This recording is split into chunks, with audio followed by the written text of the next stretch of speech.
Insights, practical truths for successful living with Carl Summer.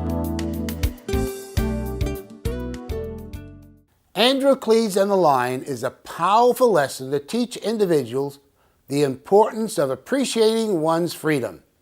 Androcles was a slave who had to obey his master. Unfortunately, Androcles had a mean master. I was drafted into the Marine Corps during the Korean War, and I was sent to Parris Island, South Carolina. They cut off our hair, gave us a physical, and issued us new gear. They were going to make us new recruits into the few, the proud, the Marines. The first thing they taught us was discipline. In war, you don't have to have time to debate. One must be trained to obey. Whatever the drill instructor, the DI, said, we had to do, period. We ate, slept, stood, marched, and ran wherever the DI gave orders. Parris Island was notorious for sand fleas. The back of my hands were swollen from the flea bites, and also the back of my neck, and also my lips were sore for blowing them off my face. Discipline is extremely important in the military. You cannot win battles with undisciplined soldiers. I'm a strong supporter of discipline. If you're crawling through a jungle, you can't let bugs get the best of you. Otherwise, the enemy may see you and shoot. However, there is another kind of discipline, and it's cruel discipline. Androcles had a cruel slave master that demanded him do more work even beyond his capacity. He tied him on a whipping post and beat him and demanded that he work harder. Androcles tried, but he had reached his limit. The slave master was a bully. He was given authority, and he had to be obeyed. He cared only about himself. I see it in families with children. The oldest child, because of his or her strength, bullies the younger ones. I never allowed it in my home with 5 children. Some parents think that it's best to let their children fight it out by themselves and settle things on their own. What will happen is a pecking order will be established. The stronger child would be the bully, and down the line, the weaker child would be bullied. How much wiser for parents to insist on fair, firm, and loving discipline. You as a parent set the rules. When my wife and I watch our grandchildren, I have rules.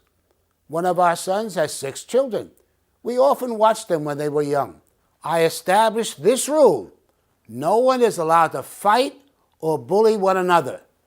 You must respect one another. If I see one do this, Grandpa takes immediate action.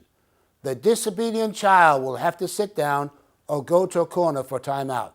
I will not tolerate bullying.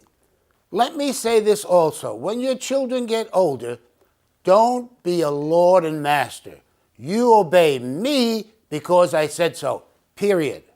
Yes, your children will be obedient, but way down there will be a deep resentment. Effective discipline is fair, firm, and loving. Give reasons for your rules of discipline. They may not agree with your reason, but at least you gave your position. For example, I want you in bed by a certain time. Why? I want you to be healthy and do your best in school. To do this, you must get your proper rest. I believe the time I gave you is the right time for you to go to bed. Your children may make all kinds of excuses, but be reasonable and loving. And one day your children will grow up and thank you. Finally, Androcles sees no way out and decides to run away so he may have a few days of freedom. Do you appreciate your freedom? Some people are always griping. They want the latest car, the latest clothes, a new household gadget, or a bigger home. Stop. Enjoy what you have. Sit down and count your blessings. You'll be much happier if you do that. There's people living in other parts of the world that will be thinking they live in paradise if they have what you have. Androcles escapes, and now he has to find a way to feed himself. In the forest, he discovers a wounded lion. He investigates and finds the lion has a big thorn in its paw. Slowly he approaches the lion, and the lion purrs like a kitten. He removes the thorn, and he and the lion become best friends. Parents and teachers, teach your children to be kind to animals. There's nothing wrong to hunt animals for food, but sometimes children can be mean to animals. Teach them to be respectful. Androcles and the lion live together, but then the lion is captured. Androcles must now find food for himself. In his spare time, he sits on the side of a hill and watches the townspeople. Remember, he's a slave. But what does he see? He sees men, women, and children arguing and complaining. Then he asks, don't they appreciate what they have? Look at them. They're free, have fine homes, nice clothes, and lots of good food. Yet they go around grumbling. How foolish they are. He sees people not appreciating their freedom. Think about it. You can go anywhere to live and no one will stop you. You are free to worship God any way you want. You have enough money, you may eat anything you want. You are free. Learn to appreciate and be thankful for the things that you do have. Androcles sees a boy who had many toys of his own yank a ball from his sister. The mother saw this and scolded him. Give the ball back. The boy threw the ball at his sister and yelled, take your ball, and stomped away. Androcles shakes his head and says, look at that boy.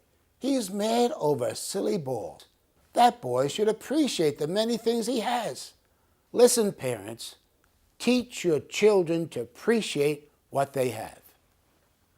Finally, Androcles is captured, and for his punishment, the emperor has him fed to a starving lion.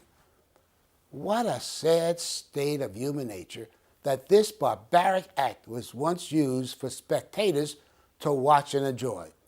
We still see it today in sports when teams fight each other, and in wrestling matches where they hit one another with chairs. It seems the more violent the acts, the more people enjoy it. When I was a high school teacher, I refused to accept any bullying or meanness in my classes.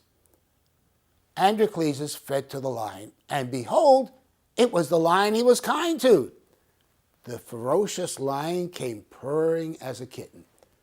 The emperor, seeing this, was astonished. He ends up freeing both Androcles and the lion. And what does Androcles do? In his appreciation for his freedom, he went throughout the towns and villages telling everyone his story. At the close of every speech, he said, men, women, and children, always be thankful and appreciate your freedom.